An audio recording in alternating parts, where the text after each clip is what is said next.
Doctor Ashok పరిక్పండ్ల నా పేరు. నేను వృత్తిరీత్యా హోమియోపతి వైద్యుని, సామాజిక కార్యకర్తని, సామాజిక కార్యక్రమాల్లో ఉంటాను. ఈరోజు మంచి కార్యక్రమం మా వరంగల్ సైకాలజిస్ట్ అసోసియేషన్ ఆధ్వర్యంలో చేపట్టారు.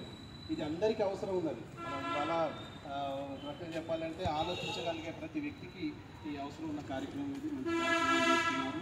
మనం మానసిక ధైర్యం అనేది మన కరోనా పీరియడ్లో ఒక 50% మంది ధైర్యం లేక చనిపోయారు. మీకు అందరికీ తెలిసిన విషయం. దానికి నేను ప్రత్యక్ష ఉదాహరణ నేనే ఉన్నాను మీ ముందు. నేను కరోనా పీరియడ్లో తెలంగాణలో ఉన్నటువంటి 33 జిల్లాలు, 89 రోజులు, 13,670 కిలోమీటర్లు నేను బైక్ యాత్ర చేస్తూ 8 లక్షల మందికి హోమియోపతి మందులు ఉచితంగా పంపిణీ చేసిన. నీ బతుకున్నా అంటే ధైర్యం ఒకటి కారణం. సో ధైర్యాన్ని చేకూర్చే కార్యక్రమాన్ని మానసిక ధైర్యం.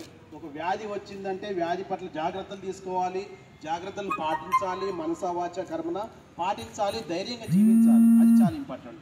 సత్యదనక బతుకుడు కాయ, అప్పటిదాకా ధైర్యంగా జీవిస్తాం. ఇది చాలా ఇంపార్టెంట్.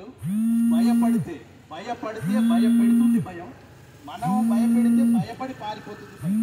దీన్ని మీరు దృష్టిలో ఉంచుకోవాలని తెలియజేస్తూ కార్యక్రమాన్ని ఆశాంతం కూడా మనం విజయవంతం చేద్దాం.